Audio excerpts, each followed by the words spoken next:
ننګرهار پوهنتون تدریسي روغتون کې د نسایي ولادي او جلدي څانګو ترمیم او د معلوماتو خونه پرانیستل شوه.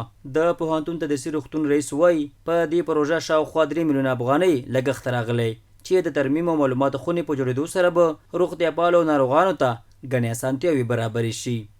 یو دا چې نسایي ولادي وارډ کم ترمیمات چې بیا رغونه وه هغې بخش کې، دویم قدم کې د معلوماتو خونه یا ریسپشن چې ورته وایي د هغې تاسیس او ایجاد، او په دریم قدم کې د جلدي څانګه یا د پوستکي څانګه چې ورته وایي د هغې د بیا رغونې چارې هغه تکمیل شوي وي او د هغې افتتاحیه غونډه وه.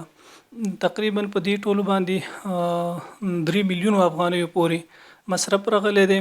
دا ټولو موږ سره د مؤسساتو په حمایه مؤسسې په نمایندګۍ باندې د مصرف سرته رسېدلی و.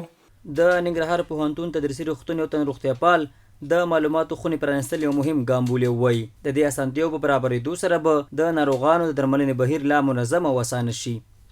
دغه ترمیماتو سره مریضانو ته دونه اسانتیا برابرېږي چې مریضان به ډېر زر او په خپل مربوطه اتاق کې کتل کېږي، ځکه دلته مخکې لوحې نه وي. لوحو په نصبولو سره مریضان کولی شي چې په اسانۍ خپل مربوطه ځای ته لاړ شي او مربوطه ځای کې معاینه شي. یو تن ناروغ لرونکی بیا د پروژو په ترسره کېدو خوښ دی. وایي د معلوماتو خونې جوړېدو سره به ناروغان کولی شي په اسانه خپل اړین معلومات ترلاسه کړي.